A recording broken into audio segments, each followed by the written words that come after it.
Hello everyone, ಎಲ್ಲರಿಗೂ ನಮಸ್ಕಾರ. Sankalp learning ಸೊಲ್ಯೂಷನ್ಸ್ಗೆ ಸ್ವಾಗತ. ಮಕ್ಕಳೇ, ನಾವು ನಿನ್ನೆ ಏನ್ ಮಾಡ್ತಾ ಇದ್ವಿ ಕ್ಲಾಸಲ್ಲಿ? ಸಮಾಜ ವಿಜ್ಞಾನದ 21ನೇ ಪಾಠ, ಅದು ಭಾರತದ ವಿದೇಶಾಂಗ ನೀತಿ ಹಾಗೂ ಜಾಗತಿಕ ಸವಾಲುಗಳು ಅನ್ನುವಂತಹ ಚಾಪ್ಟರ್ನ ಮಾಡ್ತಾ ಇದ್ವಿ ಅಲ್ವಾ? ಸೊ ಇದನ್ನ ನಾವು ನಿನ್ನೆ ಒಂದು 10 ಕ್ವಶನ್ನ ಕಂಪ್ಲೀಟ್ ಮಾಡಿದೀವಿ ಅಲ್ವಾ ಮಕ್ಕಳೇ? ಇದರಲ್ಲಿ ಯಾವ್ಯಾವ ತರ ಎಷ್ಟು ಮಾರ್ಕ್ಸಿನ ಕ್ವಶನ್ ಅಂಡ್ ಆನ್ಸರ್ ಕ್ವಶನ್ ಬರುತ್ತೆ ಎಕ್ಸಾಮ್ಗೆ, ಅದೇ ರೀತಿ ಯಾವ ರೀತಿಯ ಕ್ವಶನ್ ಬರುತ್ತೆ ಅನ್ನೋದನ್ನ ನಾವು ನಿನ್ನೆ ಸ್ಟಾರ್ಟ್ ಮಾಡಿದೀವಿ. ಇದರಲ್ಲಿ ನಾವು 10 ಕ್ವಶನ್ನ ನಿನ್ನೆ ಕಂಪ್ಲೀಟ್ ಮಾಡಿದೀವಿ ಅಲ್ವಾ? ನಿಮ್ಗೆ ಗೊತ್ತಿದೆ ಇಲ್ಲಿ ಏನು ಕಲಿಕಾಂಶಗಳಿದಾವೆ, ಏನೇನು ಕಲಿತೀರಾ ನೀವು, ಎಷ್ಟು ಮಾರ್ಕ್ಸ್ ಬರುತ್ತೆ ಅನ್ನೋದರ ರೀತಿಯಾಗಿ ನಾವು 10 ಕ್ವಶನ್ನ ಇಲ್ಲಿ ಕಂಪ್ಲೀಟ್ ಮಾಡಿದ್ವಿ. ಇವತ್ತು 11ನೇ ಕ್ವಶನ್ ನಿಂದ ನಾವು ಕಂಟಿನ್ಯೂ ಮಾಡೋಣ. ಓಕೆ,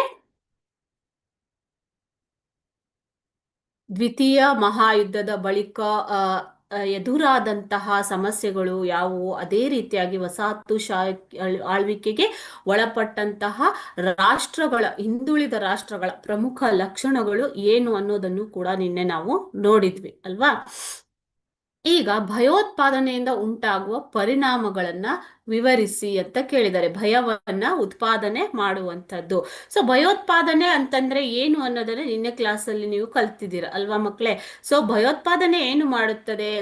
ವ್ಯಕ್ತಿಗಳ ಒಂದು ಪ್ರಾಣ ಹಾನಿಯನ್ನ ಮಾಡುತ್ತೆ, ಅದರ ಜೊತೆಗೆ ಆಸ್ತಿ ಪಾಸ್ತಿಗಳನ್ನ ನಷ್ಟ ಉಂಟು ಮಾಡುತ್ತೆ, ಆರ್ಥಿಕ ಅಭಿವೃದ್ಧಿಗೆ ತಡೆ ಉಂಟು ಮಾಡುತ್ತೆ, ಸಾಮಾಜಿಕ ಸಂಸ್ಕೃತಿಗೆ ಧಕ್ಕೆಯನ್ನು ಉಂಟು ಮಾಡುತ್ತೆ, ಮಾನಸಿಕ ವೇದನೆಯನ್ನ ನೀಡುತ್ತೆ. ನಿಮ್ಗೆ ಭಯೋತ್ಪಾದನೆಗೆ ಒಳಗಾದಂತಹ ಪ್ರದೇಶದಲ್ಲಿ ಜೀವಿಸುವಂತಹ ಜನರಿಗೆ ಒಂದು ಮಾನಸಿಕ ವೇದನೆಯನ್ನ ನೀಡುತ್ತೆ. ನಾವು ಇಲ್ಲಿಂದ ನೋಡ್ತೀವಿ, ನ್ಯೂಸ್ ಅಲ್ಲಿ ನೋಡ್ತೀವಿ, ಕೇಳ್ತೀವಿ ಅಲ್ವಾ? ಸೊ ನಮ್ಗೆ ಅದರ ಒಂದು ಅದರ ಒಂದು ಇಂಪ್ಯಾಕ್ಟ್, ಪ್ರಭಾವ ನೇರವಾಗಿ ಗೊತ್ತಾಗದೇ ಇರ್ಬೋದು. ಬಟ್ ಅಂತ ಒಂದು ದಾಳಿಗೆ ತುತ್ತಾದಂತಹ ಪ್ರದೇಶದಲ್ಲಿ ವಾಸಿಸುವ ಜನರ ಮನಸ್ಥಿತಿಗೆ ಇದು ತುಂಬಾ ಮಾನಸಿಕ ವೇದನೆಯನ್ನ ನೀಡುತ್ತೆ. ಓಕೆನಾ? ಸೊ ಇವಾಗ ನಾವು ವಿದೇಶಾಂಗ ನೀತಿ ಅನ್ನುವಂಥ ಪಾಠನ ಓದ್ತಾ ಇದ್ವಿ. ಅದರಲ್ಲಿ ವಿದೇಶಾಂಗ ನೀತಿಯ, ಭಾರತದ ವಿದೇಶಾಂಗ ನೀತಿಯ ತತ್ವಗಳು ಯಾವುವು ಅನ್ನೋದನ್ನ ಕೇಳಿದ್ದಾರೆ ಮಕ್ಕಳೇ. ಓಕೆ, ಎಕ್ಸಾಮ್ ಅಲ್ಲಿ ಕೇಳಿರುವಂಥದ್ದು. ಸೊ ವಿದೇಶಾಂಗ ನೀತಿ ಅಂತಂದ್ರೇನು? ವಿದೇಶಾಂಗ ನೀತಿ ಅಂದ್ರೆ ವಿದೇಶದೊಂದಿಗೆ, ಬೇರೆ ಒಂದು ದೇಶದೊಂದಿಗೆ ವ್ಯವಹರಿಸಲು ಉಪಯೋಗಿಸುವಂತಹ ನೀತಿಯನ್ನ ವಿದೇಶಾಂಗ ನೀತಿ ಅಂತ ನೀವು ಕಲ್ತಿದ್ದೀರ ಡೆಫಿನೇಷನ್ ಅಲ್ಲಿ ಅಲ್ವಾ? ಸೊ ಈ ಭಾರತವು ತನ್ನ ಅಲಿಪ್ತ ನೀತಿಯನ್ನ ವಿದೇಶಾಂಗ ನೀತಿಯಲ್ಲಿ ಅಳವಡಿಸಿಕೊಂಡಿದೆ. ಸೊ ಇತರ ತತ್ವಗಳು, ಭಾರತದ ವಿದೇಶಾಂಗ ನೀತಿಯನ್ನು ರೂಪಿಸಿದವರು ಯಾರು ಮಕ್ಕಳೇ? ಜವಾಹರ್ಲಾಲ್ ನೆಹರೂರವರು. ಅವರನ್ನ ನಾವು ವಿದೇಶಾಂಗ ನೀತಿಯ ಪಿತಾಮಹ ಅಂತ ಕರಿತೀವಿ ಅಲ್ವಾ? ಸೊ ಅವರು ಒಂದು ಹಾಕಿಕೊಟ್ಟ ಭದ್ರ ಬುನಾದಿಯ ಮೇಲೆ ನಮ್ಮ ವಿದೇಶಾಂಗ ನೀತಿ ನಿಂತಿರುವಂತದ್ದು. ಓಕೆ, ಸೊ ಇಲ್ಲಿ ಭಾರತ ಅಳವಡಿಸಿಕೊಂಡಂತಹ ವಿದೇಶಾಂಗ ನೀತಿಯ ತತ್ವಗಳು ಯಾವುವು? ಅದರಲ್ಲಿ ಮೊಟ್ಟ ಮೊದಲನೆಯದಾಗಿ ಬರೋದು ವಸಾಹತುಶಾಹಿತ್ವಕ್ಕೆ ವಿರೋಧ. ಭಾರತವು ಮುಂಚಿನಿಂದಲೂ ವಸಾಹತುಶಾಹಿತ್ವಕ್ಕೆ ವಿರೋಧವನ್ನ ಸೂಚಿಸುತ್ತಾನೆ ಬಂದಿದೆ. ಯಾಕೆ ಅಂತಂದ್ರೆ ನಿಮ್ಗೆಲ್ಲ ಗೊತ್ತಿರೋ ಹಾಗೆ, ನೀವು ಮೊದಲನೇ, ಎರಡನೇ, ಮೂರನೇ ಪಾಠದಲ್ಲಿ ಹಿಸ್ಟ್ರಿಯಲ್ಲಿ ಓದ್ಕೊಂಡು ಬಂದಿದ್ದೀರಾ ಅಲ್ವಾ? ಭಾರತವು ಯಾವ ರೀತಿ ಯುರೋಪಿಯನ್ ವಸಾಹತು ಸಾಮ್ರಾಜ್ಯಶಾಹಿತ್ವಕ್ಕೆ ಒಳಪಟ್ಟಿತ್ತು. ಸ್ವಾತಂತ್ರ್ಯದ ಪೂರ್ವದಲ್ಲಿ ಭಾರತವು ಸ್ವತಃ ಯುರೋಪಿನ ಒಂದು ವಸಾಹತುಶಾಹಿತ್ವಕ್ಕೆ ಒಳಗಾಗಿತ್ತು, ದಬ್ಬಾಳಿಕೆಯನ್ನ ಸಹಿಸಿಕೊಂಡಿತ್ತು. ಆದ್ದರಿಂದ ಬ್ರಿಟಿಷರ ವಸಾಹತುಶಾಹಿತ್ವದ ವಿರುದ್ಧ ಹೋರಾಡಿ ನಮ್ಮ ರಾಷ್ಟ್ರ ಸ್ವಾತಂತ್ರ್ಯವನ್ನ ಪಡೆದಿದೆ. ಸೊ ಇದರಿಂದಾಗಿ ವಸಾಹತುಶಾಹಿತ್ವದಿಂದ ಆಗುವಂತಹ ಪರಿಣಾಮಗಳ ಬಗ್ಗೆ ಸಂಪೂರ್ಣ ಅರಿವಿರುವಂತಹ ಭಾರತವು ವಸಾಹತುಶಾಹಿತ್ವಕ್ಕೆ ಮುಂಚಿನಿಂದಲೂ ವಿರೋಧವನ್ನ ಸೂಚಿಸ್ತಾ ಬಂದಿದೆ. ಅದೇ ರೀತಿ ಎಲ್ಲ ಅಂತಾರಾಷ್ಟ್ರೀಯ ವೇದಿಕೆಗಳಲ್ಲಿ ಇದನ್ನ ಸಮರ್ಥಿಸಿಕೊಂಡಿದೆ. ತನ್ನ ವಿದೇಶಾಂಗ ನೀತಿಯ ಮೂಲ ತತ್ವವನ್ನಾಗಿ ವಸಾಹತುಶಾಹಿತ್ವಕ್ಕೆ ವಿರೋಧವನ್ನ ಇದು ಸೂಚಿಸಿದೆ. ಓಕೆ, ಸೊ ಇದು ಮೊದಲನೆಯ ತತ್ವ. ಎರಡನೆಯದಾಗಿ ಸಾಮ್ರಾಜ್ಯಶಾಹಿತ್ವಕ್ಕೆ ವಿರೋಧ. ಈಗ ವಸಾಹತುಶಾಹಿತ್ವ ಮತ್ತು ಸಾಮ್ರಾಜ್ಯಶಾಹಿತ್ವ ಬೇರೆ ಬೇರೆ ಆದ್ರೂ ಕೂಡ ಇಲ್ಲಿ ಒಂದಕ್ಕೊಂದು ಸಂಬಂಧ ಇರುವಂತದ್ದು. ಸೊ ವಸಾಹತುಶಾಹಿ ಆಡಳಿತಕ್ಕೆ ಒಳಪಟ್ಟ ದೇಶಗಳ ಮೇಲೆ ವಸಾಹತುಶಾಹಿ ಹೆಸರಿನಲ್ಲಿ ದಬ್ಬಾಳಿಕೆಯನ್ನ ನಡೆಸುವುದು, ಸಾಮ್ರಾಜ್ಯವನ್ನ ವಿಸ್ತರಿಸಬೇಕು ಎಂಬಂತ ಬಯಸುವ ಶ್ರೀಮಂತ ರಾಷ್ಟ್ರಗಳ ಸಾಮ್ರಾಜ್ಯಶಾಹಿತ್ವಕ್ಕೆ ಕೂಡ ಭಾರತ ವಿರೋಧಿಸ್ತಾ ಬಂದಿದೆ. ಅದೇ ರೀತಿ ತನ್ನ ವಿದೇಶಾಂಗ ನೀತಿಯಲ್ಲಿ ಇದನ್ನ ಅಳವಡಿಸಿಕೊಂಡು ಬಂದಿರುವಂತದ್ದು. ಓಕೆ, ಮೂರನೆಯದಾಗಿ ವರ್ಣಭೇದ ನೀತಿಗೆ ವಿರೋಧ. ನಿಮ್ಗೆ ಭೇದ ನೀತಿ ಅಂತಂದ್ರೆ ಏನು? ಭಾರತದಲ್ಲಿರುವಂತಹ ಒಂದು ಪಿಡುಗು ಏನು ಮಕ್ಕಳೇ? ಜಾತಿ ಪದ್ಧತಿ. ಸೊ ಜಾತಿಯ ಆಧಾರದ ಮೇಲೆ ಇಲ್ಲಿ ಒಂದು ಭೇದ ಭಾವನ ಮಾಡುವಂಥದ್ದು ಅಥವಾ ಜಾತಿ ವ್ಯವಸ್ಥೆ ನಮ್ಮ ದೇಶದಲ್ಲಿ ಬೇರೂರಿರುವಂಥದ್ದು. ಅದೇ ರೀತಿಯಾಗಿ ಯುರೋಪ್ ಮತ್ತು ಆಫ್ರಿಕಾ ಖಂಡಗಳ ದೇಶಗಳಲ್ಲಿ ವರ್ಣಭೇದ ನೀತಿ ಇದೆ. ವರ್ಣಭೇದ ಅಂತಂದ್ರೆ ವರ್ಣದ ಆಧಾರದ ಮೇಲೆ ಮೇಲೆ ಒಂದು ಭೇದ ಭಾವವನ್ನ ತೋರುವಂಥದ್ದು. ಓಕೆನಾ?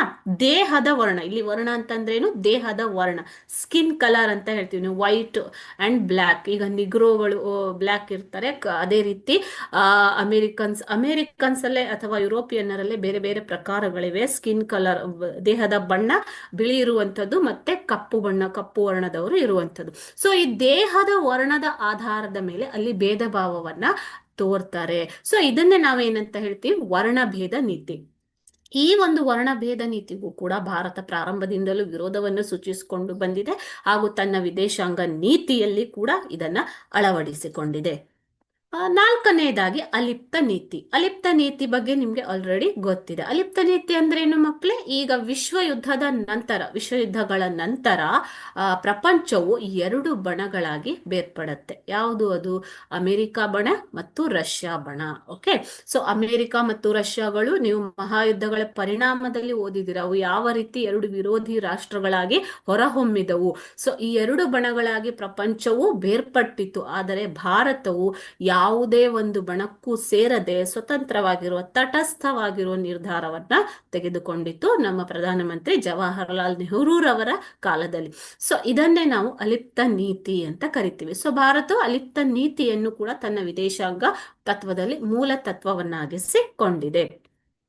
ನೆಕ್ಸ್ಟ್ ಬರುವಂಥದ್ದು ಆಫ್ರಿಕಾ ಮತ್ತು ಏಷ್ಯಾದ ಪ್ರಗತಿಗೆ ಪ್ರಥಮ ಆದ್ಯತೆ. ಓಕೆ, ಸೊ ವಿಶ್ವದ ಒಂದು ಭೂಪಟದಲ್ಲಿ ನೀವು ನೋಡಿದಾಗ ಆಫ್ರಿಕಾ ಅಥವಾ ಕಂಡು ಬರುವ ಒಂದು ರಾಷ್ಟ್ರಗಳನ್ನ ನೋಡಿದಾಗ ಆಫ್ರಿಕಾ ಮತ್ತು ಏಷ್ಯಾ ಖಂಡದ ರಾಷ್ಟ್ರಗಳು ವಸಾಹತುಶಾಹಿ ಆಳ್ವಿಕೆಗೆ, ಸಾಮ್ರಾಜ್ಯಶಾಹಿ ಆಳ್ವಿಕೆಗೆ ಒಳಪಟ್ಟು ಹಿಂದುಳಿದ ರಾಷ್ಟ್ರಗಳಾಗಿ ಉಳ್ಕೊಂಡಿದ್ದಾವೆ.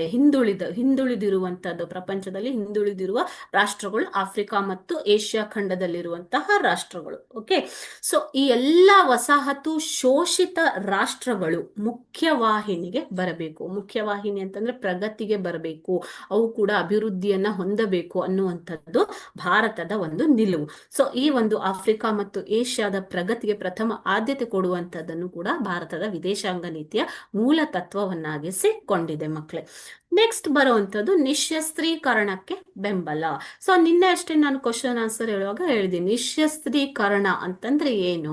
ಸೊ ಯಾವುದೇ ಒಂದು ರೀತಿಯ ನಿರ್ದಿಷ್ಟ ಶಸ್ತ್ರಗಳು ಅಥವಾ ಎಲ್ಲಾ ರೀತಿಯ ಶಸ್ತ್ರಾಸ್ತ್ರಗಳನ್ನ ಕಡಿಮೆಗೊಳಿಸುವುದು, ಕಡಿತಗೊಳಿಸುವುದು ಅಥವಾ ಸಂಪೂರ್ಣವಾಗಿ ತ್ಯಜಿಸುವುದು. ಇಲ್ಲಿ ಎರಡು ರೀತಿ ಬರುತ್ತೆ, ಒಂದು ಕಡಿತಗೊಳಿಸುವುದು, ಇನ್ನೊಂದು ಸಂಪೂರ್ಣವಾಗಿ ತ್ಯಜಿಸುವುದು. ಓಕೆ, ಸೊ ಒಂದು ರೀತಿಯ ಅಥವಾ ನಿರ್ದಿಷ್ಟವಾದ ಅಥವಾ ಎಲ್ಲಾ ರೀತಿಯ ಶಸ್ತ್ರಾಸ್ತ್ರಗಳನ್ನ ಕಡಿತಗೊಳಿಸುವುದು ಅಥವಾ ಸಂಪೂರ್ಣ ತ್ಯಜಿಸುವುದನ್ನೇ ನಾವೇನಂತ ಕರಿತೀವಿ? ನಿಶ್ಯಸ್ತ್ರೀಕರಣ ಅಂತ ಕರಿತೀವಿ. ಓಕೆ, ಸೊ ಇದರಲ್ಲಿ ಪರಮಾಣು ಬಾಂಬ್, ಜಲಜನಕ ಬಾಂಬ್ ಹಾಗೂ ಮತ್ತಿತರ ಜೀವಹಾನಿಕಾರಕ ಶಸ್ತ್ರಗಳನ್ನ ಸೃಷ್ಟಿಸದಂತೆ ತಡೆಯಬೇಕು ಎಂಬ ನಿಲುವಿಗೆ ಭಾರತವು ಬೆಂಬಲ ನೀಡುತ್ತೆ. ಓಕೆ, ಸೊ ಆದಾಗ್ಯೂ ಕೂಡ ಭಾರತವು ತನ್ನದೇ ಆದ ಪರಮಾಣು ಶಸ್ತ್ರಾಸ್ತ್ರಗಳನ್ನು ತಯಾರಿಸಿಕೊಂಡಿದೆ. ಆದರೆ ಭಾರತದ ವಿದೇಶಾಂಗ ನೀತಿಯ ತತ್ವ ಏನು ಅಂತಂದ್ರೆ, ಬಾಹ್ಯ ಶಕ್ತಿಗಳ ವಿರುದ್ಧ ಆಕ್ರಮಣದ ವಿರುದ್ಧ ರಕ್ಷಣೆಗಾಗಿ ಭಾರತವು ಶಸ್ತ್ರಾಸ್ತ್ರಗಳನ್ನ ಹೊಂದಿರುವಂಥದ್ದು. ಮೊದಲು ತಾನು ಶಸ್ತ್ರಗಳನ್ನ ಅಥವಾ ಅಣ್ವಸ್ತ್ರಗಳನ್ನ ಪ್ರಯೋಗಿಸುವುದಿಲ್ಲ. No first use. Okay, so ಮೊದಲು ತಾನು ಅಣ್ವಸ್ತ್ರಗಳನ್ನ ಪ್ರಯೋಗಿಸುವುದಿಲ್ಲ ಅನ್ನುವಂಥದ್ದು ಭಾರತದ ನಿಲುವು. ಸೊ ಈ ನೀತಿಗೆ ಭಾರತವು ಮೊದಲಿನಿಂದಲೂ ಬದ್ಧವಾಗಿರುವುದರಿಂದ ನಿಶ್ಯಸ್ತ್ರೀಕರಣಕ್ಕೆ ಭಾರತ ಬೆಂಬಲವನ್ನ ಸೂಚಿಸುತ್ತೆ. ಏಳನೇ ತತ್ವ ಬಂದ್ಬಿಟ್ಟು ವಿಶ್ವಸಂಸ್ಥೆ ಮತ್ತು ವಿಶ್ವ ಶಾಂತಿಗೆ ಭಾರತದ ಬೆಂಬಲ ಯಾವಾಗಲೂ ಇದ್ದೇ ಇದೆ. ಸೊ ಬುದ್ಧನ ಶಾಂತಿ ಮಂತ್ರವನ್ನು ತನ್ನ ವಿದೇಶಾಂಗ ನೀತಿಯ ಮಂತ್ರವನ್ನಾಗಿಸಿಕೊಂಡಿರುವಂತಹ ಭಾರತ ವಿಶ್ವ ಶಾಂತಿಗೆ ಮತ್ತು ಅದನ್ನು ಕಾಪಾಡುವುದಕ್ಕಾಗಿಯೇ ಇರುವಂತಹ ವಿಶ್ವಸಂಸ್ಥೆಗೆ ತನ್ನ ಸಂಪೂರ್ಣ ಬೆಂಬಲವನ್ನ ಸೂಚಿಸುತ್ತೆ. ಓಕೆನಾ? ಸೊ ಈ ರೀತಿಯಾಗಿ ಭಾರತವು 7 ತತ್ವಗಳನ್ನ ತನ್ನ ವಿದೇಶಾಂಗ ನೀತಿಯ ಮೂಲ ತತ್ವಗಳನ್ನಾಗಿ ಮಾಡಿಕೊಂಡಿದೆ.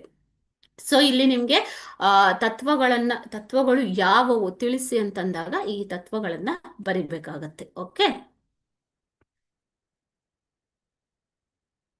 12ನೇ ಪ್ರಶ್ನೆ, ಮಾನವ ಹಕ್ಕುಗಳ ರಕ್ಷಣೆಗಾಗಿ ಭಾರತವು ಕೈಗೊಂಡಿರುವಂತಹ ಕ್ರಮಗಳನ್ನ ತಿಳಿಸಿ ಅಂತ ಕೇಳಿದ್ದಾರೆ.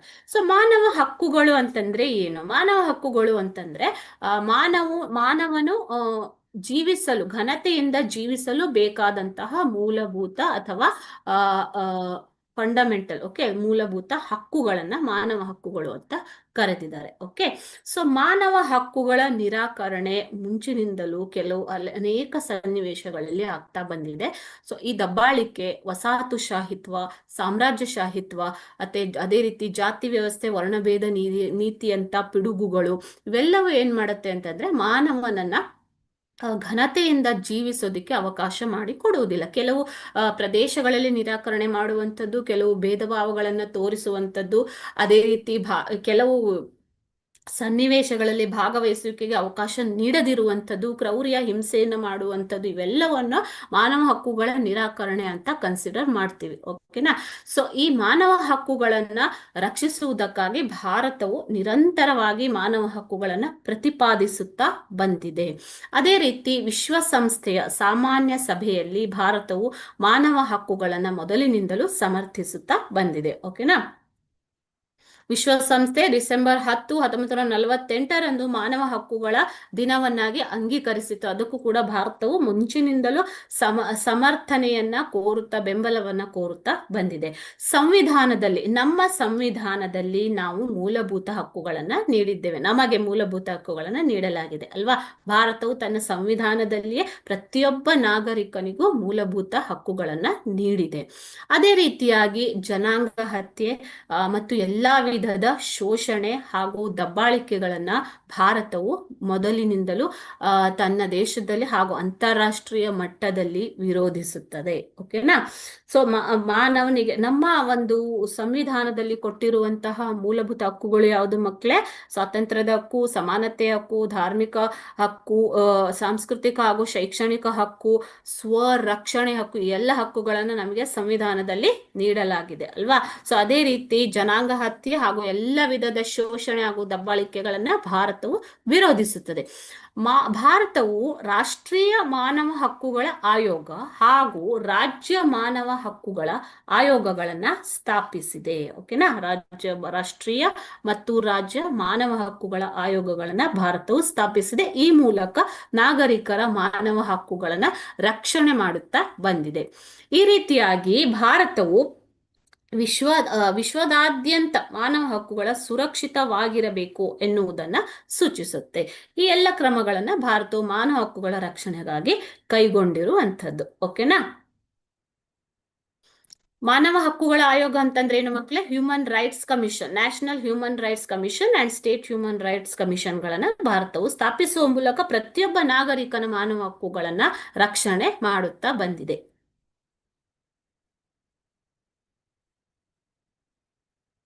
ಇದೇ ರೀತಿಯಾಗಿ 13ನೇ ಪ್ರಶ್ನೆ, ಶಸ್ತ್ರಾಸ್ತ್ರ ಪೈಪೋಟಿಯು ಜಗತ್ತಿನ ನಾಶಕ್ಕೆ ನಾಂದಿ. ಈ ಹಿನ್ನೆಲೆಯಲ್ಲಿ ಶಸ್ತ್ರಾಸ್ತ್ರ ಪೈಪೋಟಿಯಿಂದ ಆಗುವ ದುಷ್ಪರಿಣಾಮಗಳನ್ನ ತಿಳಿಸಿ ಅಂತ ಕೇಳಿದ್ದಾರೆ. ಓಕೆ. ಸೊ ಶಸ್ತ್ರಾಸ್ತ್ರ ಪೈಪೋಟಿ ಅಂತಂದ್ರೆ ಏನು? ಶಸ್ತ್ರಾಸ್ತ್ರಗಳನ್ನ ತಯಾರಿಸುವುದು ಮತ್ತು ಅವುಗಳನ್ನ ಪರೀಕ್ಷೆ ಮಾಡುವುದು, ಪ್ರಯೋಗಿಸುವುದು, ವಿವಿಧ ದೇಶಗಳಿಂದ ನಡೆಯುವಂತಹ ಶಸ್ತ್ರಾಸ್ತ್ರಗಳ ತಯಾರಿಕೆ ಮತ್ತು ಅದಕ್ಕೆ ದಾಸ್ತಾನು ಮತ್ತು ಅದರ ಬಳಕೆಗೆ ಸಂಬಂಧಿಸಿದಂತೆ ವಿವಿಧ ರಾಷ್ಟ್ರಗಳ ನಡುವೆ ಏರ್ಪಡುವ ಒಂದು ಸ್ಪರ್ಧೆ, ಕಾಂಪಿಟೇಷನ್. ಸೊ ಇದನ್ನ ನಾವು ಶಸ್ತ್ರಾಸ್ತ್ರ ಪೈಪೋಟಿ ಅಂತ ಕರಿತೀವಿ. ಓಕೆ. ಸೊ ಶಸ್ತ್ರಾಸ್ತ್ರ ಪೈಪೋಟಿಯಿಂದ ಏನಾಗತ್ತೆ ಮಕ್ಕಳೇ, ಈಗ ಪ್ರತಿಯೊಂದು ದೇಶವು ಶಸ್ತ್ರಾಸ್ತ್ರಗಳನ್ನ ಪರೀಕ್ಷೆ ಮಾಡುವುದರಿಂದ, ಪ್ರಯೋಗಿಸುವುದರಿಂದ, ದಾಸ್ತಾನು ಮಾಡುವುದರಿಂದ ಪ್ರಪಂಚದಲ್ಲಿ ಭಯದ ವಾತಾವರಣ, ಭೀತಿಯ ವಾತಾವರಣ ಸೃಷ್ಟಿಯಾಗತ್ತೆ ಅಲ್ವಾ. ಸೊ ಶಸ್ತ್ರಾಸ್ತ್ರ ಪೈಪೋಟಿಯಿಂದ ಆಗುವ ದುಷ್ಪರಿಣಾಮಗಳು ಏನು ಅನ್ನೋದನ್ನ ನೋಡೋಣ. ಸೊ ಆದ್ದರಿಂದಲೇ ಇವಾಗ ವಿಶ್ವದಾದ್ಯಂತ ಭಯ ಮತ್ತು ಅಸ್ಥಿರತೆ ಶಸ್ತ್ರಾಸ್ತ್ರಗಳ ಪೈಪೋಟಿಯಿಂದ ಸೃಷ್ಟಿಯಾಗತ್ತೆ. ಸೊ ಪ್ರತಿಯೊಂದು ದೇಶವು ಶಸ್ತ್ರಾಸ್ತ್ರ ಪ್ರಯೋಗ ಮಾಡೋದಕ್ಕೆ ಶುರು ಮಾಡಿದ್ರೆ ವಿರುದ್ಧ ದೇಶಗಳು ಅಥವಾ ಇತರ ದೇಶಗಳು, ಅಲ್ಲಿ ವಾಸಿಸುವಂತಹ ಜನರ ನಡುವೆ ಭಯ ಉಂಟಾಗತ್ತೆ ಮತ್ತು ಅಸ್ಥಿರತೆ, ಇನ್ಸ್ಟೆಬಿಲಿಟಿ ಸೃಷ್ಟಿ ಆಗತ್ತೆ. ಓಕೆನಾ. ಸೊ ಶಸ್ತ್ರಾಸ್ತ್ರಗಳನ್ನ ಶೇಖರ ಮಾಡುವುದರಿಂದ, ಪ್ರಯೋಗ ಮಾಡುವುದರಿಂದ, ಪರೀಕ್ಷೆ ಮಾಡುವುದರಿಂದ ಯುದ್ಧದ ಸಂಭವನೀಯತೆ ಹೆಚ್ಚಾಗುತ್ತದೆ. ಈಗ ಪ್ರತಿಯೊಂದು ರಾಷ್ಟ್ರ ನಾವು ಸಿದ್ಧರಿದ್ದೀವಿ ಅಂತ ಅಂದ್ಬಿಟ್ಟು ಅಣ್ವಸ್ತ್ರಗಳ ಅಥವಾ ಶಸ್ತ್ರಾಸ್ತ್ರಗಳ ಪ್ರಯೋಗಗಳನ್ನ ಮಾಡುವುದರಿಂದ ಏನಾಗುತ್ತೆ, ಅದು ಯುದ್ಧಕ್ಕೆ ಆಹ್ವಾನ ಕೊಟ್ಟಂತೆ. ಈ ರೀತಿಯಾಗಿ ಯುದ್ಧದ ಸಂಭವನೀಯತೆ ಹೆಚ್ಚಾಗತ್ತೆ. ಇದರಿಂದಾಗಿ ವಿಶ್ವದಲ್ಲಿ ಶಾಂತಿಯ ಸ್ಥಾಪನೆಗೆ ಅಡ್ಡಿಯುಂಟಾಗತ್ತೆ. ಆರ್ಥಿಕವಾಗಿ ನಷ್ಟದಾಯಕ ಸ್ಥಿತಿ ಉಂಟಾಗತ್ತೆ. ಇವಾಗ ಶಸ್ತ್ರಗಳನ್ನ ತಯಾರಿಸುವುದು, ಶಸ್ತ್ರಗಳನ್ನ ಮೇಲಿಂದ ಮೇಲೆ ಪರೀಕ್ಷೆಗೆ ಒಳಪಡಿಸುವುದು, ಇದಕ್ಕೆ ವೆಚ್ಚಗಳು ಬೇಕು ಅಲ್ವಾ. ಸೊ ಈ ವೆಚ್ಚಗಳನ್ನ ಪದೇ ಪದೇ ಮಾಡುವುದರಿಂದ ಆರ್ಥಿಕವಾಗಿ ನಷ್ಟದಾಯಕ ಪರಿಸ್ಥಿತಿ ಉಂಟಾಗತ್ತೆ. ನೀವು ಪ್ರಪಂಚದ ದೇಶಗಳನ್ನ ಇವಾಗ ನೋಡ್ತಾ ಇದ್ದೀರಾ, ಯಾವ ರೀತಿಯಾಗಿ ಆರ್ಥಿಕವಾಗಿ ದುಷ್ಪರಿಣಾಮಗಳನ್ನ ಅನುಭವಿಸ್ತಾ ಇದ್ದಾವೆ ಅನ್ನುವಂಥದ್ದು. ಓಕೆ. ಸೊ ಇದರಿಂದಾಗಿ ಆರ್ಥಿಕ ಅಸ್ಥಿರತೆಗೂ ಕೂಡ ಇದು ದಾರಿ ಮಾಡಿ ಕೊಡತ್ತೆ. ಓಕೆ. ಇಕನಾಮಿಕ್ ಇನ್ಸ್ಟೆಬಿಲಿಟಿ, ಆರ್ಥಿಕವಾಗಿ ದೇಶ ಅಭಿವೃದ್ಧಿ ಆಗಬೇಕು ಅಂತಂದ್ರೆ ಅಭಿವೃದ್ಧಿಯ ಕಡೆಗೆ ವೆಚ್ಚಗಳನ್ನ ಜಾಸ್ತಿ ಮಾಡಬೇಕು, ಮೂಲಭೂತ ಸೌಕರ್ಯಗಳನ್ನ ಒದಗಿಸಬೇಕು, ಜನರ ಕಷ್ಟಗಳಿಗೆ ಸ್ಪಂದಿಸಬೇಕು ಅಲ್ವಾ. ಸೊ ಇದೆಲ್ಲವನ್ನು ಕಾನ್ಸಂಟ್ರೇಟ್ ಮಾಡೋದನ್ನ ಬಿಟ್ಟು ಶಸ್ತ್ರಾಸ್ತ್ರಗಳ ಸಂಗ್ರಹಣೆ, ಶೇಖರ, ದಾಸ್ತಾನು, ಪರೀಕ್ಷೆ ಇದರಲ್ಲಿ ತೊಡಗುವುದರಿಂದ ಆರ್ಥಿಕ ಅಸ್ಥಿರತೆಗೆ ಇದು ದಾರಿ ಮಾಡಿ ಕೊಡತ್ತೆ. ಓಕೆನಾ. 14ನೇ ಪ್ರಶ್ನೆ, ಭಯೋತ್ಪಾದನೆಯನ್ನ ಸವಾಲನ್ನು ಎದುರಿಸಲು ಭಾರತವು ಕೈಗೊಂಡಿರುವ ಕ್ರಮಗಳು ಯಾವುವು ಅಂತ ಕೇಳಿದ್ದಾರೆ. ಸೊ ಭಯೋತ್ಪಾದನೆಯಿಂದ ಉಂಟಾಗುವ ದುಷ್ಪರಿಣಾಮಗಳನ್ನ ನೀವು ನೋಡಿದ್ದೀರಾ. ಭಾರತವು ಅನೇಕ ಸಂದರ್ಭದಲ್ಲಿ ಭಯೋತ್ಪಾದನೆಗೆ ಒಳಗಾಗಿ ನಷ್ಟವನ್ನ ಅನುಭವಿಸಿರುವಂತದ್ದು ನೀವು ನಿನ್ನೆ ನೋಡಿದ್ದೀರಾ ಅಲ್ವಾ.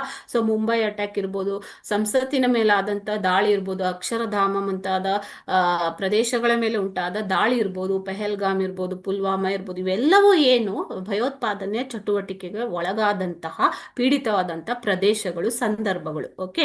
ಸೊ ಈ ಭಯೋತ್ಪಾದನೆ ಸವಾಲನ್ನು ಎದುರಿಸಲು ಭಾರತವು ಏನೇನು ಕ್ರಮಗಳನ್ನ ಕೈಗೊಂಡಿದೆ? ಒಂದನೇದಾಗಿ ರಾಷ್ಟ್ರೀಯ ತನಿಖಾ ದಳ, NIA, ನ್ಯಾಷನಲ್ ಇನ್ವೆಸ್ಟಿಗೇಷನ್ ಏಜೆನ್ಸಿ, ಇದನ್ನ ಭಾರತವು ಸ್ಥಾಪಿಸಿದೆ. ಇದರ ಮೂಲಕ ಭಯೋತ್ಪಾದಕ ಚಟುವಟಿಕೆಗಳು ನಡೆದಾಗ ತನಿಖೆ ನಡೆಸುವಂಥದ್ದು, ಸೊ ಅದರ ಮೂಲವನ್ನು ಕಂಡುಹಿಡಿದು ಅದಕ್ಕೆ ಪರಿಹಾರವನ್ನು ಸೂಚಿಸುವಂಥದ್ದನ್ನ ಭಾರತವು ಮಾಡುತ್ತೆ. ವಿಶೇಷ ಪರಿಣಿತಿ ಪಡೆಗಳನ್ನ ಭಾರತವು ರಚಿಸಿದೆ. ಸೊ ಭಯೋತ್ಪಾದನೆಯನ್ನು ಎದುರಿಸಲು ಬೇಕಾದಂತ ವಿಶೇಷ ಪರಿಣಿತಿ ಪಡೆಗಳನ್ನು ಕೂಡ ಭಾರತವು ರಚಿಸಿದೆ. ಓಕೆನಾ.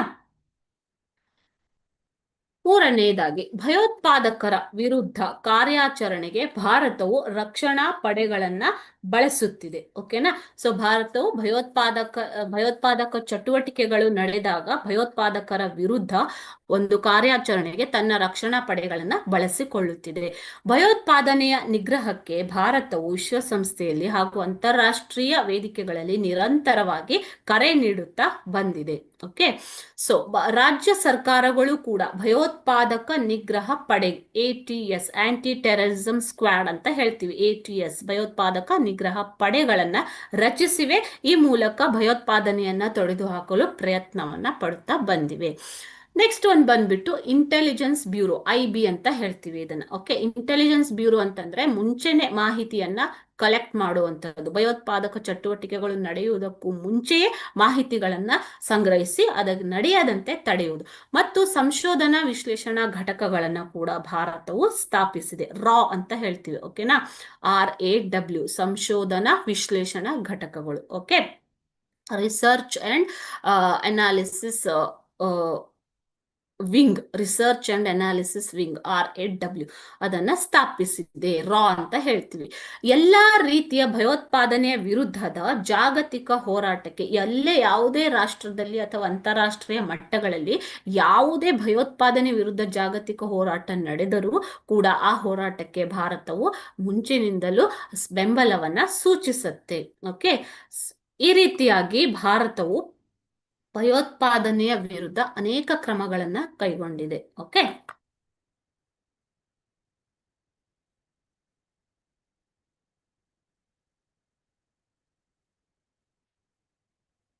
ಸೊ ಇವಿಷ್ಟು ಈ ಒಂದು ಲೆಸನ್ ಇಂದ, ಪಾಠದಿಂದ ಬಂದಿರುವಂತಹ ಪ್ರಮುಖವಾದ ಪ್ರಶ್ನೋತ್ತರಗಳು. ಇದರ ಜೊತೆಗೆ ನೀವು ಕೆಲವೊಂದು ಟ್ರೀಟಿಗಳು ಅದನ್ನೆಲ್ಲ ನೆನ್ಪಿಟ್ಕೋಬೇಕು ಮಕ್ಕಳೇ. ಒಪ್ಪಂದಗಳು ನಡೆದಿರುವಂತದ್ದು ಯಾವ್ಯಾವುದು, ನಿಶಸ್ತ್ರೀಕರಣಕ್ಕಾಗಿ, ಭಯೋತ್ಪಾದನೆ ವಿರುದ್ಧವಾಗಿ, ಓಕೆನಾ. ಸೊ ಈ ಸಾಮಾಜಿಕ ಪಿಡುಗುಗಳ ವಿರುದ್ಧ ನಡೆದಿರುವಂತಹ ಒಪ್ಪಂದಗಳು ಯಾವುದು, ಅದನ್ನು ಕೂಡ ನೋಡ್ಕೋಬೇಕಾಗತ್ತೆ. ಓಕೆ, ಸೊ ಇವಿಷ್ಟು ಈ ಒಂದು ಪಾಠದ ಪ್ರಶ್ನೋತ್ತರಗಳು. ನೆಕ್ಸ್ಟ್ ಇವಾಗ ಮುಂದಿನ ಪಾಠಕ್ಕೆ ಹೋಗೋಣ.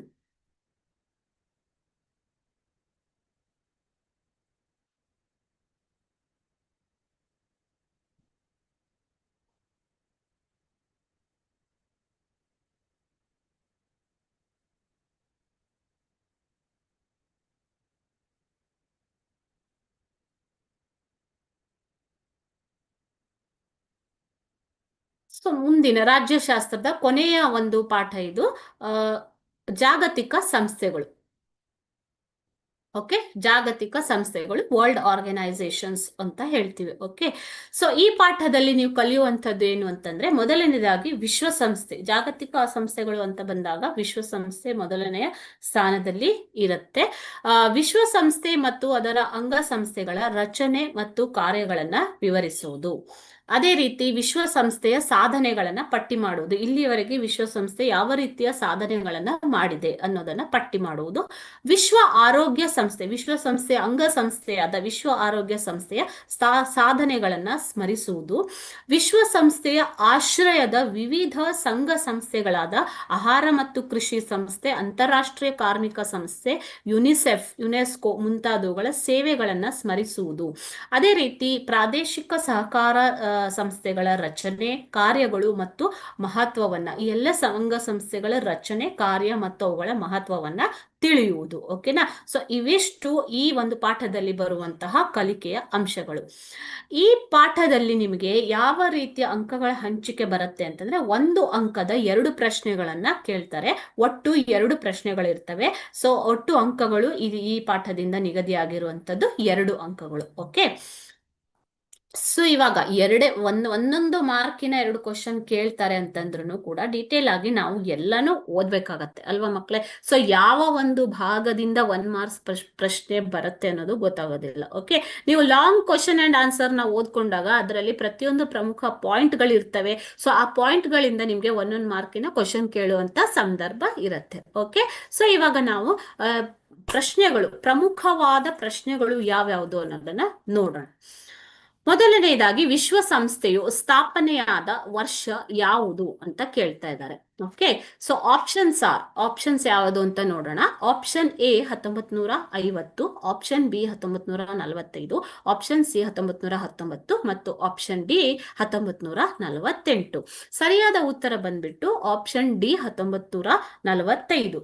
ವಿಶ್ವಸಂಸ್ಥೆಯು 1945 ಅಕ್ಟೋಬರ್ 24ರಂದು ಸ್ಥಾಪನೆಗೊಂಡಿತು. ಓಕೆನಾ. ಸೊ ವಿಶ್ವಸಂಸ್ಥೆ ಉದಯ ಆಗಿದ್ದು ಯಾವಾಗ ಮಕ್ಕಳೇ? 1945 ಅಕ್ಟೋಬರ್ 24ರಂದು. ಓಕೆ, ಸೊ ಇಲ್ಲಿ ಇಸ್ವಿ ಮಾತ್ರ ಕೇಳಿರುವಂತದ್ದು ನಿಮ್ಗೆ. ಆಪ್ಷನ್ ಬಿ 1945 ಸರಿಯಾದ ಉತ್ತರ. ಎರಡನೇ ಪ್ರಶ್ನೆ, ವಿಶ್ವಸಂಸ್ಥೆ ಎಂಬ ಪದವನ್ನ ಚಾಲ್ತಿಗೆ ತಂದವರು ಯಾರು ಅಂತ ಕೇಳಿದ್ದಾರೆ. Options are: option A Franklin D Roosevelt, option B Winston Churchill, option C Joseph Stalin ಮತ್ತು ಆಪ್ಷನ್ ಡಿ ಅಲ್ಫ್ರೆಡ್ ಸಾವಿ. ಸೊ ವಿಶ್ವಸಂಸ್ಥೆ ಎನ್ನುವಂತಹ ಪದವನ್ನ ಮೊಟ್ಟ ಮೊದಲು 1942 ಜನವರಿ 1ರಂದು ವಿಶ್ವಸಂಸ್ಥೆಯ ಸ್ಥಾಪನೆಗಾಗಿ ನಡೆದ 26 ಭಾಗವಹಿಸಿದ್ದ ಸಮ್ಮೇಳನದಲ್ಲಿ ಈ ಒಂದು ಪದವನ್ನ ಮೊದಲ ಬಾರಿ ಬಳಕೆ ಮಾಡಲಾಯಿತು. ಯಾವಾಗ? 1942 ಜನವರಿ 1ರಂದು, ಓಕೆನಾ, ನಡೆದಂತಹ ಸಮ್ಮೇಳನದಲ್ಲಿ ವಿಶ್ವಸಂಸ್ಥೆ, ಯುನೈಟೆಡ್ ನೇಷನ್ಸ್ ಎನ್ನುವಂತಹ ಒಂದು ಪದವನ್ನ ಬಳಕೆ ಮೊದಲ ಬಾರಿಗೆ ಮಾಡಲಾಯಿತು. ಸೊ ಈ ಪದವನ್ನ ಚಾಲ್ತಿಗೆ ತಂದವರು ಯಾರು ಅಂತಂದ್ರೆ option A, Franklin D Roosevelt. ಅಮೆರಿಕಾದ ಅಂದಿನ ಅಧ್ಯಕ್ಷರಾಗಿದ್ದಂತಹ ಫ್ರಾಂಕ್ಲಿನ್ ರೂಸ್ವೆಲ್ಟ್ ಅವರು ಮೊದಲ ಬಾರಿಗೆ ವಿಶ್ವಸಂಸ್ಥೆ, ಯುನೈಟೆಡ್ ನೇಷನ್ಸ್ ಎನ್ನುವಂತಹ ಪದವನ್ನ ಚಾಲ್ತಿಗೆ ತಂದರು.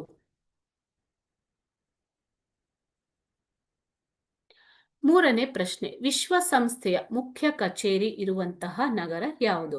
ನಿಮ್ಗೆ ಗೊತ್ತಿರೋ ಹಾಗೆ ವಿಶ್ವಸಂಸ್ಥೆಯ ಸ್ಥಾಪನೆಯಾಗಿದ್ದು 1945 ಅಕ್ಟೋಬರ್ 24ರಂದು ಅಲ್ವಾ? ಸೊ ಇದು ವಿಶ್ವದಲ್ಲಿ ಶಾಂತಿಯನ್ನ ಕಾಪಾಡುವ, ಸಾಮರಸ್ಯವನ್ನ ಬೆಳೆಸುವ ಸಲುವಾಗಿ ಪ್ರಾರಂಭವಾದಂತಹ ಸಂಸ್ಥೆ. ಇದಕ್ಕೂ ಮೊದಲು ಲೀಗ್ ಆಫ್ ನೇಷನ್ಸ್ ಅನ್ನುವಂತಹ ಸಂಸ್ಥೆ ಇತ್ತು. ಸೊ ಅದು ವಿಫಲವಾಗಿದ್ದರಿಂದ 2ನೇ ಮಹಾಯುದ್ಧದ ನಂತರ ವಿಶ್ವಸಂಸ್ಥೆಯನ್ನ ಸ್ಥಾಪನೆ ಮಾಡಲಾಯಿತು.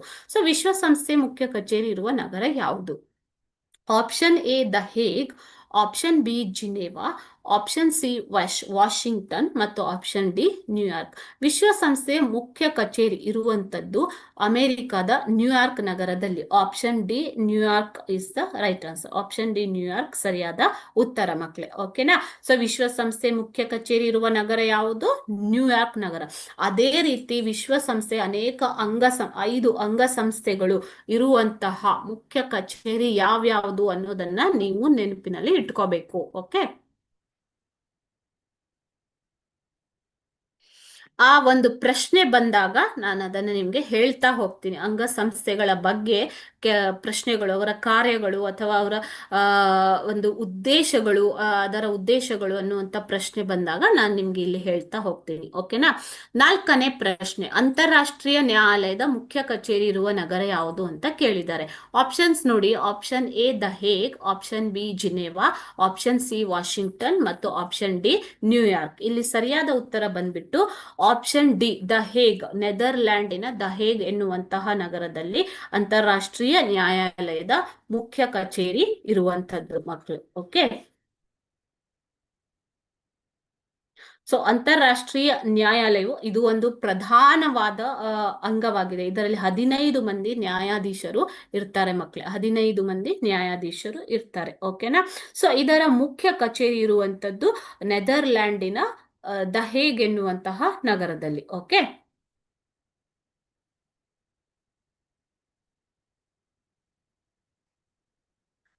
5ನೇ ಪ್ರಶ್ನೆ, ಜಾಗತಿಕ ಸಂಸತ್ತು ಎಂದೇ ಪ್ರಸಿದ್ಧವಾಗಿರುವ ವಿಶ್ವಸಂಸ್ಥೆಯ ಅಂಗ ಯಾವುದು ಅಂತ ಕೇಳಿದ್ದಾರೆ. ಓಕೆ, ಜಾಗತಿಕ ಸಂಸತ್ತು ಎಂದೇ ಪ್ರಸಿದ್ಧವಾಗಿರುವ ವಿಶ್ವಸಂಸ್ಥೆಯ ಅಂಗ ಯಾವುದು? ಆಪ್ಷನ್ ನೋಡಿ, ಆಪ್ಷನ್ ಎ ಸಚಿವಾಲಯ, ಆಪ್ಷನ್ ಬಿ ಭದ್ರತಾ ಸಮಿತಿ, ಆಪ್ಷನ್ ಸಿ ಸಾಮಾನ್ಯ ಸಭೆ ಮತ್ತು ಆಪ್ಷನ್ ಡಿ ದತ್ತಿ ಸಮಿತಿ. ಸೊ ಇಲ್ಲಿ ಜಾಗತಿಕ ಸಂಸತ್ತು ಎನ್ನುವಂತಹ ಪ್ರಖ್ಯಾತಿ ಹೊಂದಿರುವ ಒಂದು ವಿಶ್ವಸಂಸ್ಥೆಯ ಅಂಗಸಂಸ್ಥೆ ಅಂದ್ರೆ ಸಾಮಾನ್ಯ ಸಭೆ. ಓಕೆ, ಆಪ್ಷನ್ ಸಿ ಸಾಮಾನ್ಯ ಸಭೆ. ಇಲ್ಲಿ ವಿಶ್ವದ ಎಲ್ಲ ಪ್ರಮುಖ ವಿದ್ಯಮಾನಗಳನ್ನ ಚರ್ಚೆ ಮಾಡಲಾಗುತ್ತೆ. ಓಕೆ, ಸೊ ಇಲ್ಲಿ ವಿಶ್ವಸಂಸ್ಥೆಯ ಎಲ್ಲ ಸದಸ್ಯರ ಪ್ರತಿನಿಧಿಗಳು ಈ ಒಂದು ಸಾಮಾನ್ಯ ಸಭೆಯ ಸದಸ್ಯರಾಗಿ ಇರ್ತಾರೆ. ಓಕೆ, ಸೊ ಎಲ್ಲಾ ಎಲ್ಲಾ ದೇಶಗಳ ಸದಸ್ಯರನ್ನ ಒಳಗೊಂಡಿರುವುದರಿಂದ ಇದನ್ನ ಜಾಗತಿಕ ಸಂಸತ್ತು ಅಂತ ಕರೀತಾರೆ ಮಕ್ಕಳು. ಓಕೆ,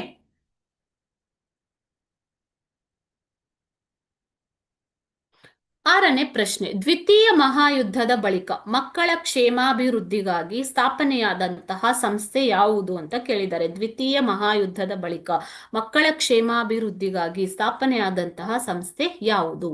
ಇವಾಗ ಉತ್ತರ ನೋಡೋಣ. ದ್ವಿತೀಯ ಮಹಾಯುದ್ಧದ ಬಳಿಕ ಮಕ್ಕಳ ಕ್ಷೇಮಾಭಿವೃದ್ಧಿಗಾಗಿ ಸ್ಥಾಪನೆಯಾಗಿದ್ದು UNICEF, United Nations International Children's Emergency Fund ಅಂತ ಕರೀತಾರೆ. ಅಂತಾರಾಷ್ಟ್ರೀಯ United Nations International Children's Emergency Fund. ಓಕೆನಾ. ಸೊ ವಿಶ್ವಸಂಸ್ಥೆಯ ಅಂತಾರಾಷ್ಟ್ರೀಯ ಮಕ್ಕಳ ತುರ್ತು ನಿಧಿ ಅಂತ ಹೇಳ್ತೀವಿ ಇದನ್ನ. ವಿಶ್ವಸಂಸ್ಥೆಯ ಅಂತಾರಾಷ್ಟ್ರೀಯ ಮಕ್ಕಳ ತುರ್ತು ನಿಧಿ. ಓಕೆ, ಸೊ ಯುನಿಸೆಫ್ ನ ಸಿಂಬಲ್ ಇದು. ಇಲ್ಲಿ ನೀವು ಉತ್ತರ ಬರಿಬೇಕಾದಂಥದ್ದು ಇಷ್ಟೇ. ಮೊದಲು ಸ್ಥಾಪನೆಯಾದಂತಹ ಸಂಸ್ಥೆ ಯಾವುದು? ಯುನಿಸೆಫ್. ಅದು 1946ರಲ್ಲಿ, ನಾನು ಇಲ್ಲಿ ಬರ್ದಿದ್ದೀನಿ 1946ರಲ್ಲಿ ಸ್ಥಾಪನೆಯಾಯಿತು. ಓಕೆ, ಸೊ ಇದೆಲ್ಲ ಏನ್ ಬರ್ದಿರುವಂತದ್ದು ಅಡಿಷನಲ್ ಇನ್ಫಾರ್ಮೇಶನ್. ಓಕೆನಾ ಮಕ್ಕಳೇ? ಸೊ ಅಡಿಷನಲ್, ಮತ್ತೆ ನಾವು ಇದರ ವಿಚಾರವಾಗಿ ಏನನ್ನು ಓದೋದಿಲ್ಲ, ಅದರಿಂದ ನಾನು ಅಡಿಷನಲ್ ಆಗಿ ಇದನ್ನ ಬರ್ದಿದ್ದೀನಿ. ಓಕೆ, ಎಲ್ಲಾನು ಬರೆಯೋದು ಬೇಡ. ಒಂದು ವಾಕ್ಯ ಅಂತ ಕೇಳಿದಾಗ ಒಂದೇ ವಾಕ್ಯದಲ್ಲಿ ಬರೆದ್ರೆ ಸಾಕು. ಈ ಯುನಿಸೆಫ್ ಸಂಸ್ಥೆಯು ಶುಭಾಶಯ ಪತ್ರಗಳ ಮಾರಾಟದ ಮೂಲಕ ಹಣವನ್ನ ಗಳಿಸಿ ಆ ಹಣವನ್ನ ಮಕ್ಕಳ ಯೋಗಕ್ಷೇಮಕ್ಕಾಗಿ ವಿನಿಯೋಗಿಸುತ್ತೆ. ಸೊ ಮಕ್ಕಳ ಕ್ಷೇಮಾಭಿವೃದ್ಧಿ ಅಂತಂದ್ರೆ ಮಕ್ಕಳ ಯೋಗಕ್ಷೇಮಕ್ಕಾಗಿ ಸ್ಥಾಪನೆ ಆಗಿರುವಂತದ್ದು. ಸೊ ಯಾವ ರೀತಿ ಇದು ಮಕ್ಕಳ ಯೋಗಕ್ಷೇಮಕ್ಕಾಗಿ ಕಾರ್ಯ ಮಾಡುತ್ತಿದೆ ಅಂತ ಕೇಳಿದ್ರೆ, ಯುನಿಸೆಫ್ ಶುಭಾಶಯ ಪತ್ರಗಳ ಮಾರಾಟದ ಮೂಲಕ ಗಳಿಸುವ ಹಣವನ್ನ ಮಕ್ಕಳ ಯೋಗಕ್ಷೇಮಕ್ಕಾಗಿ ವಿನಿಯೋಗಿಸುತ್ತಿದೆ ಅಂತ ಬರಿಬೇಕು. ಅದೇ ರೀತಿ ಈ ಒಂದು ಕಾರ್ಯಕ್ಕಾಗಿ 1965ರಲ್ಲಿ ನೊಬೆಲ್ ಶಾಂತಿ ಪ್ರಶಸ್ತಿಯನ್ನ ಯುನಿಸೆಫ್ ಪಡೆದಿದೆ. ಓಕೆನಾ? ಸೊ ಇಲ್ಲಿ 3 ತರ ಪ್ರಶ್ನೆ ಕೇಳ್ಬೋದು ಮಕ್ಕಳೇ ನಿಮ್ಗೆ. ಒಂದು, ದ್ವಿತೀಯ ಮಹಾಯುದ್ಧದ ಬಳಿಕ ಕ್ಷೇಮಾಭಿವೃದ್ಧಿಗಾಗಿ ಮಕ್ಕಳ ಕ್ಷೇಮಾಭಿವೃದ್ಧಿಗಾಗಿ ಸ್ಥಾಪನೆಯಾದ ಸಂಸ್ಥೆ ಯಾವುದು ಅಂತ ಕೇಳಿದ್ರೆ ಯುನಿಸೆಫ್ ಅಂತ ಬರಿತೀರಾ. ಸೊ ಯುನಿಸೆಫ್ ಯಾವ ರೀತಿ ಮಕ್ಕಳ ಕ್ಷೇಮಾಭಿವೃದ್ಧಿಗಾಗಿ ಶ್ರಮಿಸುತ್ತಿದೆ ಅಂತ ಕೇಳಿದ್ರೆ, ಯುನಿಸೆಫ್ ಶುಭಾಶಯ ಪತ್ರಗಳ ಮಾರಾಟದ ಮೂಲಕ ಗಳಿಸುವ ಹಣವನ್ನ ಮಕ್ಕಳ ಯೋಗಕ್ಷೇಮಕ್ಕಾಗಿ ವಿನಿಯೋಗಿಸುತ್ತಿದೆ ಅಂತ ಬರಿಬೇಕು. ಓಕೆನಾ? ಸೊ ಅದೇ ರೀತಿ 1965ರಲ್ಲಿ ತನ್ನ ಕಾರ್ಯಕ್ಕಾಗಿ ನೊಬೆಲ್ ಶಾಂತಿ ಪ್ರಶಸ್ತಿ ಪಡೆದ ವಿಶ್ವಸಂಸ್ಥೆಯ ಒಂದು ಸಂಸ್ಥೆ ಯಾವುದು ಅಂತ ಕೇಳಿದ್ರೆ ಏನ್ ಬರಿಬೇಕು? ಯುನಿಸೆಫ್ ಅಂತ ಬರಿಬೇಕು. ಸೊ ಯಾವಾಗ ಸಿಕ್ಕಿರೋದು? 1965ರಲ್ಲಿ ನೊಬೆಲ್ ಶಾಂತಿ ಪ್ರಶಸ್ತಿ ಯುನಿಸೆಫ್ಗೆ ದೊರಕಿರುವಂತದ್ದು. ಓಕೆ, 7ನೇ ಪ್ರಶ್ನೆ, ಆಹಾರ ಮತ್ತು ಕೃಷಿ ಸಂಸ್ಥೆಯ ಉದ್ದೇಶಗಳೇನು ಅಂತ ಕೇಳಿದ್ದಾರೆ. ಆಹಾರ ಮತ್ತು ಕೃಷಿ ಸಂಸ್ಥೆ ಇದು ಕೂಡ ವಿಶ್ವಸಂಸ್ಥೆಯ ಒಂದು ಆಶ್ರಯದ ಸಂಸ್ಥೆ. ವಿವಿಧ ಸಂಘ ಸಂಸ್ಥೆಗಳು ಇವೆ ವಿಶ್ವಸಂಸ್ಥೆಯ ಆಶ್ರಯದಲ್ಲಿ. Food and agricultural organisation of the United Nations ಅಂತ ಹೇಳ್ತೀವಿ, ಇದರ ಒಂದು ಲೋಗೋ ಇದು. ಓಕೆನಾ? ಸೊ ಆಹಾರ ಮತ್ತು ಕೃಷಿ ಸಂಸ್ಥೆ, ಇದರ ಪ್ರಧಾನ ಕಚೇರಿ ಇರುವಂತದ್ದು ಇಟಲಿ ದೇಶದ ರೋಮ್ ನಲ್ಲಿ. ಇದು 1945ರಲ್ಲಿ, ಇಲ್ಲಿ ಏನು ಬ್ರಾಕೆಟ್ ಅಲ್ಲಿ ನಾನು ಬರೆದಿದ್ದೀನಿ, 1945ರಲ್ಲಿ ಸ್ಥಾಪನೆಯಾದಂಥದ್ದು. ಓಕೆ, ಸೊ ಈ ಸಂಸ್ಥೆಯು 1945ರಲ್ಲಿ ಸ್ಥಾಪನೆಗೊಂಡಿತ್ತು ವಿಶ್ವಸಂಸ್ಥೆಯ ಜೊತೆಗೇನೆ. ಸೊ ಈ ಒಂದು ಆಹಾರ ಮತ್ತು ಕೃಷಿ ಸಂಸ್ಥೆ ಮುಖ್ಯ ಕಚೇರಿ ಇಟಲಿ ದೇಶದ ರೋಮ್ ನಲ್ಲಿದೆ. ಸೊ ಈ ಸಂಸ್ಥೆಯ ಉದ್ದೇಶಗಳು ಏನು ಹಾಗಾದ್ರೆ? ಈ ಸಂಸ್ಥೆಯು ಕೃಷಿ ಕ್ಷೇತ್ರವನ್ನ ಅಭಿವೃದ್ಧಿ ಮಾಡುವುದು ಇದರ ಮುಖ್ಯ ಉದ್ದೇಶ. ಹೆಸರಿನಲ್ಲೇ ಇದೆ ಕೃಷಿ ಸಂಸ್ಥೆ ಅಂತ ಅಲ್ವಾ? ಸೊ ಆಹಾರ ಅಂತಂದ್ರೆ ಏನು? ಪೌಷ್ಟಿಕ ಆಹಾರವನ್ನ ಜನರಿಗೆ ಒದಗಿಸುವಂತದ್ದು. ಸೊ ಇದರ ಮುಖ್ಯ ಉದ್ದೇಶವೇ ಜನರಿಗೆ ಪೌಷ್ಟಿಕ ಆಹಾರವನ್ನ ಒದಗಿಸುವಂತದ್ದು ಮತ್ತು ಕೃಷಿ ಕ್ಷೇತ್ರಕ್ಕೆ ಬೇಕಾದಂತಹ ಅಭಿವೃದ್ಧಿ ಕಾರ್ಯಗಳನ್ನ ನಡೆಸುವಂತದ್ದು. ಜಾಗತಿಕ ಜನಸಮುದಾಯವನ್ನ ಹಸಿವೆಯಿಂದ ಮುಕ್ತಿಗೊಳಿಸುವುದು. ಆಹಾರ ಸಂಸ್ಥೆ ಆಹಾರವನ್ನ ಎಲ್ಲರಿಗೂ ದೊರಕುವಂತೆ ಮಾಡುವುದು, ಇದರ ಮೂಲಕ ಹಸಿವೆಯಿಂದ ಜಾಗತಿಕ ಜನಸಮುದಾಯವನ್ನ ವಿಮುಕ್ತಿಗೊಳಿಸುವುದು. ನೀವು ಆಫ್ರಿಕಾದಂತ ಖಂಡಗಳಲ್ಲಿ ನೋಡಿದ್ರೆ, ಹಿಂದುಳಿದ ಪ್ರದೇಶಗಳಲ್ಲಿ, ಸೊಮಾಲಿಯಾ ಇತರ ಬೇರೆ ಬೇರೆ ದೇಶಗಳನ್ನ ನೀವು ನೋಡಿದ್ರೆ, ಅಲ್ಲಿ ಹಸಿವಿನಿಂದ ಜನ ಅತ್ಯಧಿಕವಾಗಿ ಸಾವನ್ನಪ್ತಾ ಇದ್ದಾರೆ. ಓಕೆನಾ? ಸೊ ಜಗತ್ತಿನಲ್ಲಿ ಯಾರು ಕೂಡ ಹಸಿವಿನಿಂದ ಸಾಯಬಾರ್ದು ಅನ್ನುವಂಥದ್ದು ವಿಶ್ವಸಂಸ್ಥೆಯ ಒಂದು ಧ್ಯೇಯ. ಅದಕ್ಕೋಸ್ಕರ ಆಹಾರ ಮತ್ತು ಕೃಷಿ ಸಂಸ್ಥೆಯು ಹಸಿವಿನಿಂದ ಜಾಗತಿಕ ಜನಸಮುದಾಯವನ್ನ ವಿಮುಕ್ತಿಗೊಳಿಸುವ ಕಾರ್ಯವನ್ನ ಮಾಡುತ್ತೆ. ಅದರ ಜೊತೆಗೆ ಗ್ರಾಮಾಂತರ ಪ್ರದೇಶಗಳ ಜನರ ಜೀವನ ಮಟ್ಟದ ಸುಧಾರಣೆ ನಡೆಸುವಂಥದ್ದು ಕೂಡ ಈ ಒಂದು ಸಂಸ್ಥೆಯ ಮುಖ್ಯ ಉದ್ದೇಶ.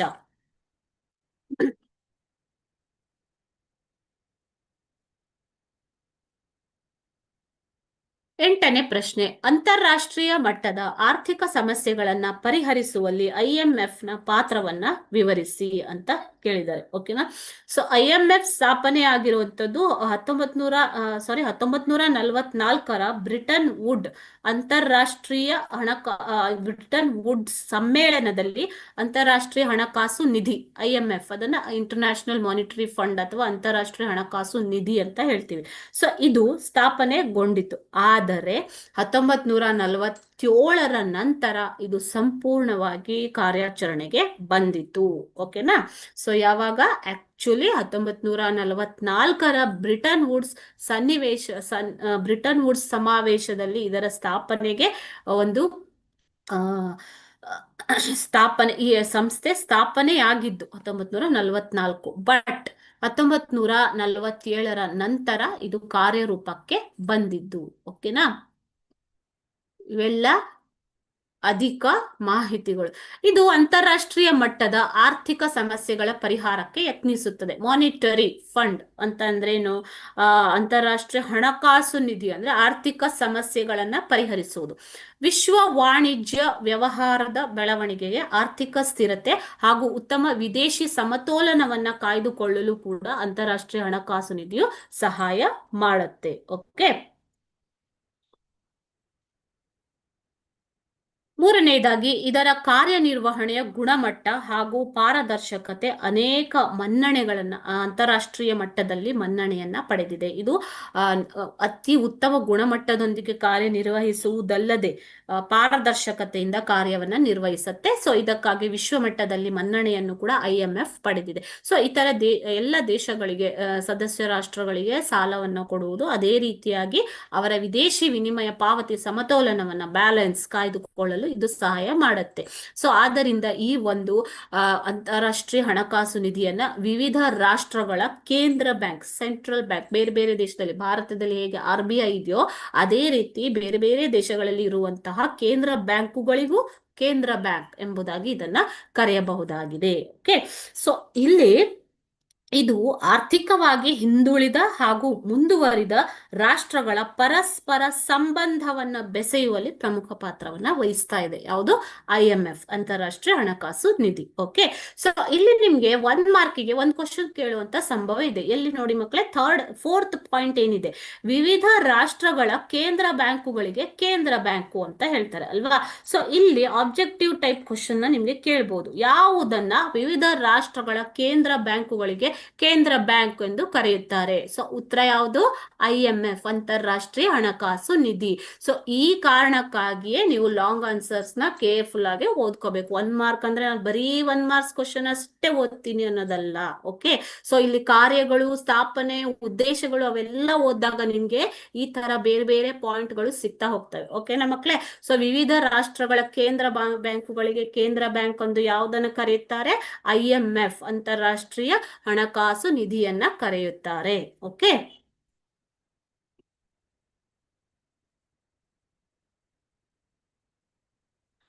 9ನೇ ಪ್ರಶ್ನೆ, ವಿಶ್ವಸಂಸ್ಥೆಯ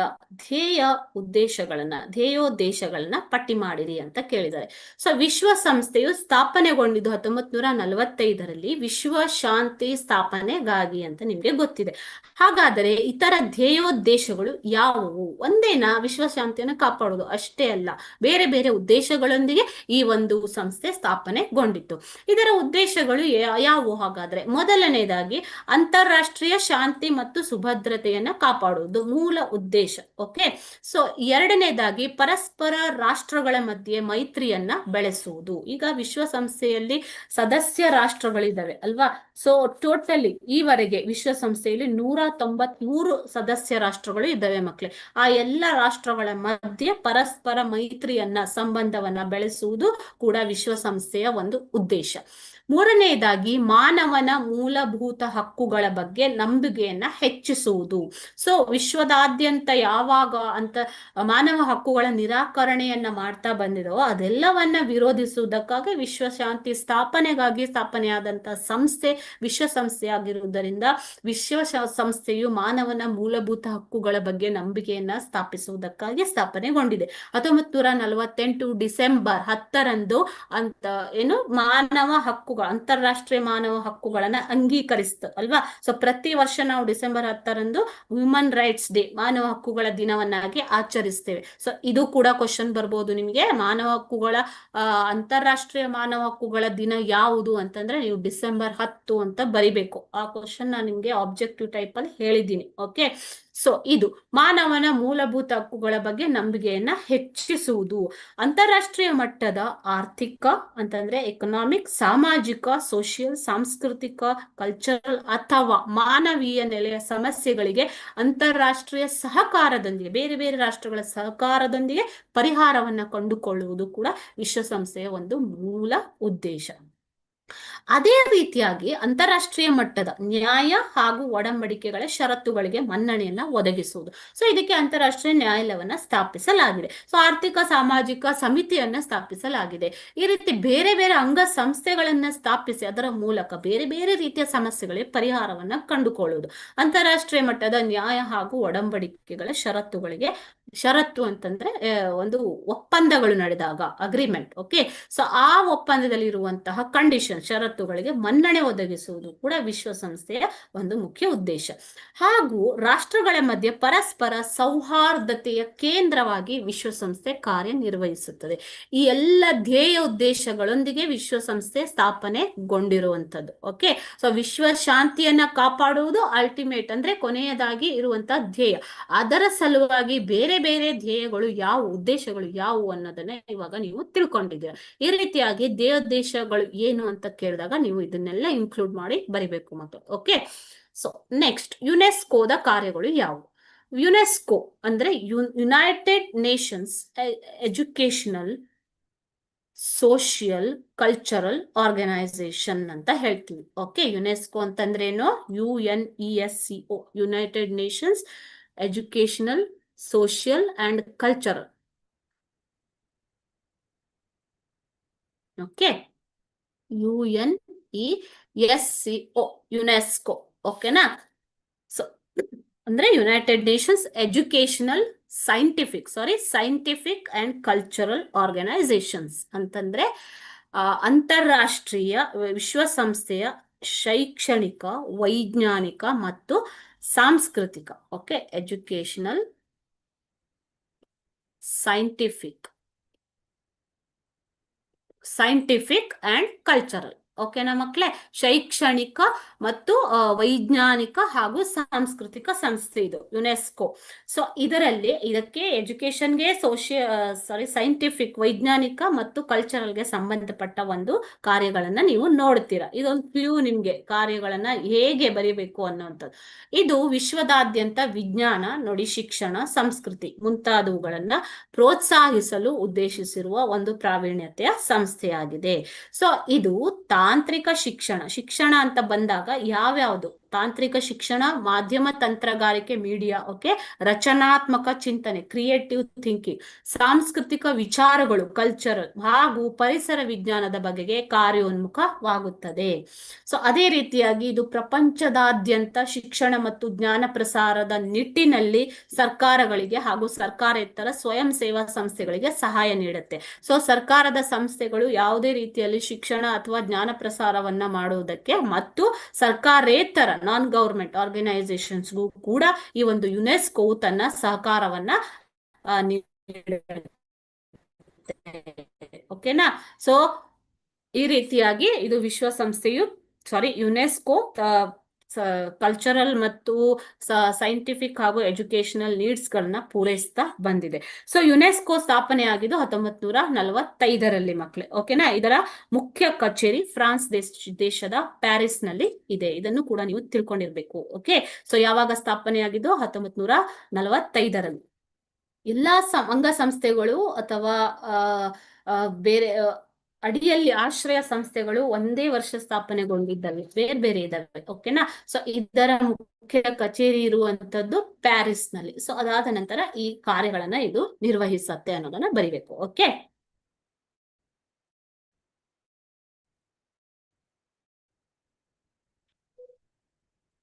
ಹನ್ನೊಂದನೇ ಪ್ರಶ್ನೆ, ಭದ್ರತಾ ಅಂತ ಕೇಳಿದ್ದಾರೆ. ಭದ್ರತಾ ಮಂಡಳಿ ಎನ್ನುವಂಥದ್ದು ಒಂದು ಮುಖ್ಯವಾದ ವಿಶ್ವಸಂಸ್ಥೆಯ ಒಂದು ಮುಖ್ಯವಾದ ಅಂಗ ಸಂಸ್ಥೆಯಾಗಿದೆ. ಓಕೆ, ಸೊ ಈ ಭದ್ರತಾ ಮಂಡಳಿ ಇದನ್ನ ವಿಶ್ವಸಂಸ್ಥೆಯ ಕಾರ್ಯಾಂಗ ಅಥವಾ ಸಚಿವ ಸಂಪುಟ ಅಂತ ಕರೀತಾರೆ. ಇಲ್ಲೇ ಬರ್ದಿದ್ದೀನಿ ನೋಡಿ, ಇದರ ರಚನೆ ನೋಡೋಣ.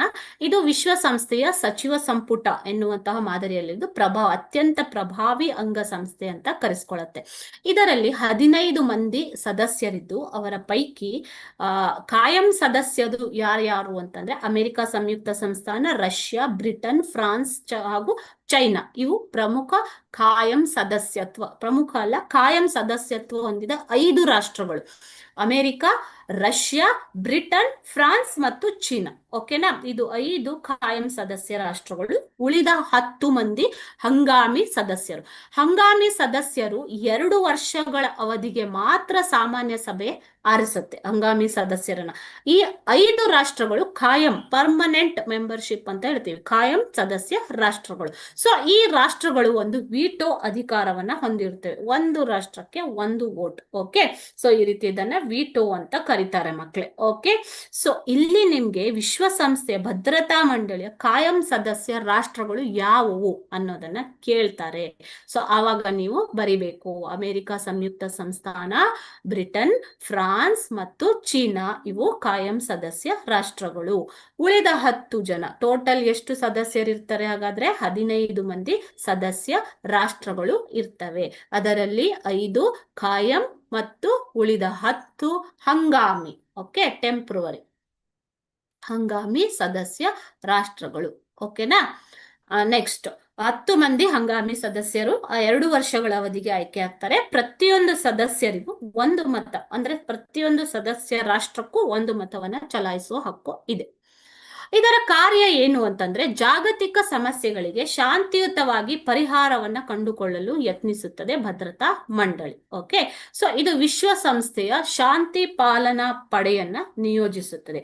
Okay, IPKF, International Peacekeeping Force ಅಂತ ಹೇಳ್ತೀವಿ. ವಿಶ್ವಸಂಸ್ಥೆಯ ಶಾಂತಿ ಪಾಲನಾ ಪಡೆ, ಇಂಟರ್ನ್ಯಾಷನಲ್ ಪೀಸ್ ಕೀಪಿಂಗ್ ಫೋರ್ಸ್.